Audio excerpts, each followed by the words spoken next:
Hello friends, good morning. Welcome back to my channel entertainment and cooking. কেমন আছো তোমরা? আশা করছি ভালো আছো, আর আমিও বেশ ভালো আছি। তো সকাল সকাল আমি চলে এসেছি বাজারে, আর বাজার থেকে আজকে নেব ডিমের শাক। ডিমের শাক বা ডিমের শাক অনেকে যে যাই বলো। তো সেই শাক নিয়ে বাড়ি চলে যাব।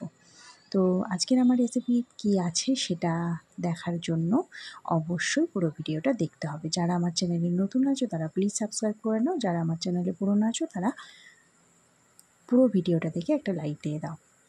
তো এই যে দেখছো, এখানে ডিমের শাক নিয়ে চলে এসেছি বাজার থেকে, আর এই ডিমের শাকগুলোকে এবার আমি কেটে বেছে ধুয়ে নেব। তো চলো পুরো ভিডিওটা স্কিপ না করে দেখতে থাকো। এখানে দেখছো ডিমের শাক, আর এই ডিমের শাকটা এই সরু সরু কচি কচি ডগগুলো আমি এভাবে কেটে কেটে নেব। আর যেখানটায় মোটা ডগ আছে না, সেখানটাতে আমি শুধু পাতাগুলো নিয়ে নেব। তো এই যে এভাবেই আমি পুরো শাকটাকে বেছে নিচ্ছি। একটু সময় লাগবে যদিও, তবুও শাকটাকে ভালো করে এভাবে বেছে নিতে হবে। তো এভাবে আমি পুরো শাকগুলোকে দেখো, ডগগুলো কেটে কেটে প্রথমে নিচ্ছি, তারপরে আমরা গোড়ার দিকগুলোতে পাতাগুলো নিয়ে নেব। আর এদিকে দেখো, আমি এভাবে আলুটাকে নিয়ে সরু সরু করে চিড়ে নিয়েছি। চিড়ে নেওয়ার পরে এভাবে চাকু দিয়ে এখন কেটে নিচ্ছি, একদম আলু ভাজার মতো। আর ডিমের শাক যেহেতু একটু তিতো তিতো হয়, তার জন্য তোমরা পরিমাণটা বুঝে সুঝে দেবে অবশ্যই। আর শুধু তো খাওয়া যাবে না, এই আলু দিয়ে একটু ভাজা বা আলু দিয়ে চচ্চড়ি করলে বেশি ভালো লাগে। তো তার জন্য আমি এভাবে লম্বা লম্বা করে দেখো একদম ভাজার মতো আলুগুলো কেটে নিয়েছি। আর ওইদিকে আমার শাকগুলোকে ভালো করে বেছে এই যে দেখো জলের মধ্যে রেখেছি। তো জলের মধ্যে আমি দুবার তিনবার ধুয়ে নিয়েছি। এটা যেহেতু মাটির সাথে থাকে না, তাই প্রচুর মাটি মাটি ভাবটা থাকে। অবশ্যই তোমরা 2-3 বার করে ধুয়ে নেবে। তো এই যে দেখো জলের মধ্যে একটুখানি ভিজিয়ে রেখে 2 মিনিট তারপর এটাকে ধুয়ে নেবে, তাহলে দেখবে মাটিগুলো খুব সহজেই ছেড়ে চলে গেছে।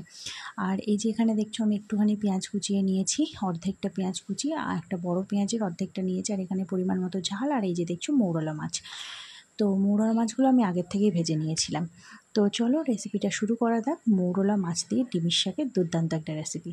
তো এই যে দেখো, প্রথমেই আমি দিয়ে দিলাম কড়াইয়ে তেল, আর তেলটাকে একটু গরম করতে দেবো তারপরে।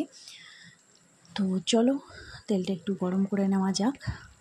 আর পুরো ভিডিওটা অবশ্যই দেখবে। দেখে যদি তোমরা আমার রেসিপিগুলো ট্রাই করো, তাহলে আমাকে অবশ্যই কমেন্টে জানিও কেমন হয়েছে। তো দেখো তেলটা গরম হতেই আমি এখানে দিয়ে দিয়েছি পরিমাণ মতো 5 ফোড়ন, আর এখানে দিয়ে দিয়েছি পরিমাণ মতো কাঁচা লঙ্কা। ঝালটা অবশ্যই তোমরা তোমাদের পরিমাণ মতো বুঝে সুঝে দেবে। তো চলো কাঁচা লঙ্কাগুলোকে একটুখানি নেড়েচেড়ে ভেজে নেওয়া যাক। আর এটা ততক্ষণে একটু ভাজা ভাজা হতে থাক, আর আমি ততক্ষণে এদিকে ডিমের শাকটা বা গিমির শাক বা গিমার শাক অনেকে অনেক রকম বলো, তো এটাকে ধুয়ে এর মধ্যে আলুগুলো যেখানটা আমি ধুয়ে রেখেছি সেখানটাতে তুলে নেওয়া যাক। তো চলো এবার এটাকে ভালো করে আমি তুলে নিচ্ছি। তো এই যে হয়ে গেছে আমার এটাকে এভাবে নেওয়া, খুব একটা কুচি করার প্রয়োজন নেই এটাকে। আর এদিকে দেখো আমার কড়াইয়ে তেলটা হয়ে গেছে। এবার আমি এর মধ্যে দিয়ে দেব আলু আর শাকটা একসাথেই দিয়ে দেবো এর মধ্যে। তো দেখো দিয়ে দিয়েছি আমি, এখানে একটুখানি মিক্স হয়ে গেছে আমার। আর তারপরে দেখো এখানে পরিমাণ মতো আমি নুন আর হলুদ দিয়ে দিচ্ছি। নুন হলুদ দিয়ে এটাকে একটু ভালো করে নেড়ে চেড়ে নিচ্ছি। সামান্য একটু ভাজা ভাজা করব। একটু নেড়ে চেড়ে নেওয়ার পরে, তো আগেই বললাম এই শাকটা একটু তিতকুটে হয়, পরিমাণটা অবশ্যই বুঝে সুঝে দেবেন।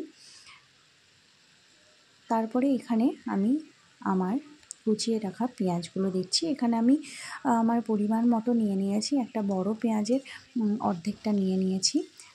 আমি আমার সবজির পরিমাণটা বুঝে সুঝে নিয়েছি পেঁয়াজটা, আপনারাও অবশ্যই এভাবে নেবেন। তো তারপরে এই যে পেঁয়াজটাকেও একটু গোল্ডেন ব্রাউন করে ভেজে নেব, ততক্ষণ অপেক্ষা করব। আর এই যে হয়ে গেছে আমার এখানটাতে। আর এই সময় আমি একটু দিয়ে দেবো এর মধ্যে আদা রসুন বাটা। তো আদা রসুন বাটা দিয়ে সামান্য পরিমাণে আদা রসুন বাটা দিতে হবে, খুব বেশি না, একদম অল্প পরিমাণে দিয়ে এটাকে একটু নেড়ে চেড়ে ভালো করে কষিয়ে নেব। ডিমের শাক ভাজারও একটা রেসিপি আমার চ্যানেলে অলরেডি আছে, আপনারা চাইলে দেখে নিতে পারেন। আর এখানে আমি তারপরে দিয়ে দিলাম একটু জিরে ধনে গুঁড়ো। বাড়িতে কীভাবে জিরে ধনে গুঁড়ো তৈরি করব সেটারও একটা ভিডিও দেওয়া আছে, চাইলে আপনারা দেখে নিতে পারেন। আর এটা আমার ঘরের তৈরি ছিল। তো সব কিছু মশলা দিয়ে এবার এটাকে একটু ভালো করে কষিয়ে নেড়ে চেড়ে নিচ্ছি 2 মিনিট মতো। তারপরে এর মধ্যে আমি পরিমাণ মতো জল দিয়ে দেব। সিদ্ধ করতে এমন একটা সময় লাগবে না, কারণ আলুগুলো একদমই সরু করে কাটা আছে আর শাকটাও সিদ্ধ হতে এমন একটা সময় লাগবে না, তাই খুব অল্প পরিমাণে জল দিয়ে দিচ্ছি। তারপরে একটু নেড়ে চেড়ে ভালো করে এটাকে একটু মিশিয়ে নিচ্ছি জলের সাথে। তো এখানে আমি পরে আর একটু হলুদ অ্যাড করেছিলাম, যেহেতু হলুদটা আমার একটু কম লাগছিল। আর নুনটা হলুদটা অবশ্যই আপনারা মাঝে একবার চেক করে নেবেন, আমি একবার চেক করে নিয়েছি। তো এই যে জলটা আমার ফুটে উঠছে এখন, তো জলটা আমার পুরোপুরি ফুটে উঠেছে। এবার আমি এটাকে ঢাকা দিয়ে দেবো 5 মিনিট মতো। তো 5 মিনিট পরেই যে আমি ফিরে চলে এসেছি আর জলটা আমার বেশ ফুটো ফুটো হয়ে গেছে। এখন আমি একটু খুন্তি দিয়ে এটাকে নেড়ে চেড়ে নেব।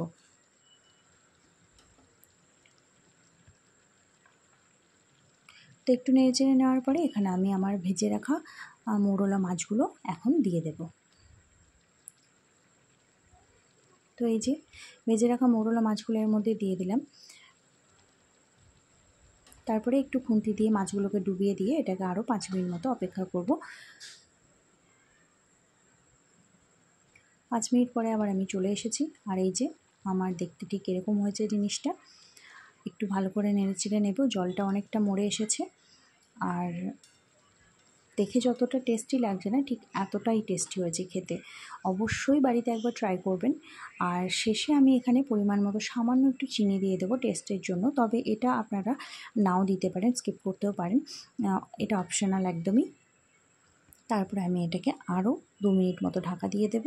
তো এই যে আমার জলটা মরে এসেছে, আপনারা চাইলে শুকা শুকাও করতে পারেন বা এরকম একটুখানি রসরসও করতে পারেন, তবে একটু রসরস রাখলে আমার মনে হয় বেশি ভালো লাগে খেতে। তো এবার আমি এটাকে গ্যাসটাকে বন্ধ করে দেব। তো আজকের আমার রেসিপি ছিল মোরলা মাছ দিয়ে ডিমের শাকের একটা রেসিপি। খুব সহজ সিম্পল রেসিপি, অবশ্যই বাড়িতে ট্রাই করবেন আর আমাকে কমেন্টে জানাবেন। তো আজকের মতো টাটা, ফিরে আসবো নতুন একটা রেসিপির সাথে।